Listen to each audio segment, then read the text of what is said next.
Cadet First Class, Jemver Soriano, Lingayen, Pangasinan.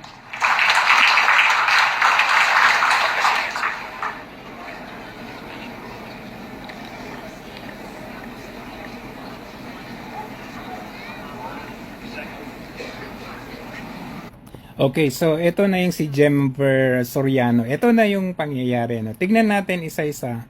One by one ha. Tignan natin. Lumapit siya, bumulong siya, hindi niya narinig. So at this point in time, inulit niya. So nakita ninyo, nilapit ni Jemver yung binubulong niya.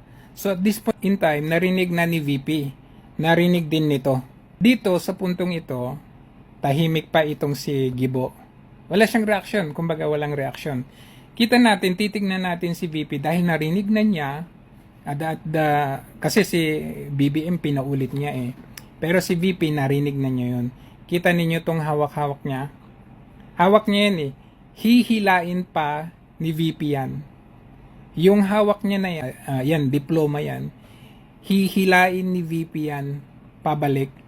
Si BBM naman, hinihila niya naman papunta sa kanya. So, gusto ni BBM, kunin niya kaagad itong libro na ito, yung diploma. Gusto niyang kunin para matapos na, para makaalis na ito. Si VP, hinihila niya. Kasi gusto niya nga, si VP alam na niya yan, traditional yan, ginagawa ng tatay niya yan, namimigay yan yearly. Doon sa mga doon sa mga my guts na, Mr. President, can I have your watch as a gift?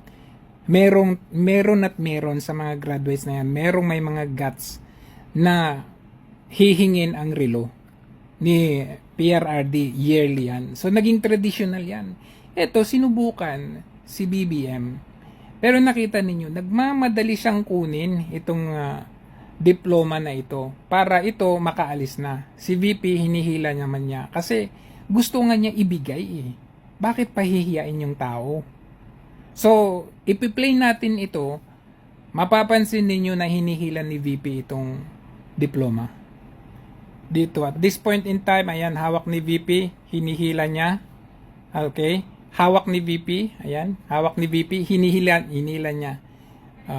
Litin natin, hawak ni VP, hinila niya. Hawak ni VP, ayaw niyang bitawan.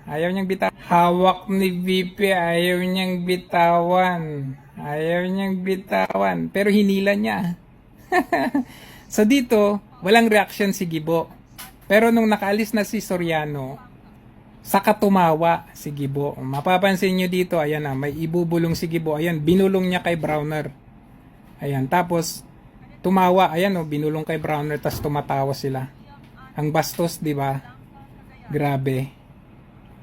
Tapos, chinismis pa ni BBM kay Gibo kasi alam ni BBM na hindi nag-react si, ayan chinismis niya. Chinismis niya. Tapos si Gibo, ayan, hindi pa tumigil si Gibo, kakatawa, tingnan nyo si Gibo. Tumawa yan, hindi yan tumigil hanggang sa dalawang, ayan yung rilo, kapal naman ng mukha nun, parang ganun ang dating eh. Di ba ang kakapal ng mga pagmumukha nila? Alam nyo kung bakit? Sabi ko nga, yearly itong kinagawa kay Tatay Digong, ibinibigay ni Tatay. Hindi pa tumigil si Gibo. Oo. Kaya naman siguro pala, ayaw ibigay ni BBM. Kasi ang kanyang relo ay Patek Philippe. Kaya naman pala, tumataginting na. So, ang relo nitong si Marcos Jr., Patek Philippe Nautilus 5986G. Magkano po yan? Titignan natin ang kanyang presyo. Ay 608,700. Magkano po yan sa peso? Tumataginting po na 4.5 million pesos.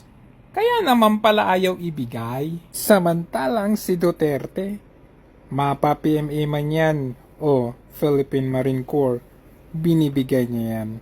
Ibig sabihin, kahit may sentimental value yan, kahit mamahalin man yan umumuran, pero sa tingin ko, hindi mamahalin yung relo ni PRRD eh. Kaya hindi tumatanggap si PRRD ng mga regalong ganyang mahal, o kaya hindi siya nagre-relo kasi alam niyang hindi karapat dapat yan na magarbo ang pamumuhay ng public servant, di ba? So si PRRD, wala lang yan sa kanya. Siya pa ang magsusuot sa'yo ng relo. Kasi iniisip ni PRRD, itong mga taong ito ang lalaban, itaya ang buhay para sa bansa. Ayan, a very nice gesture from a former president. Samantala, itong mukong na ewan ko paano naging presidente ito, bastos. Ayan, walang pakialam sa'yo. Why would I give you my watch? My Patek Philippe watch.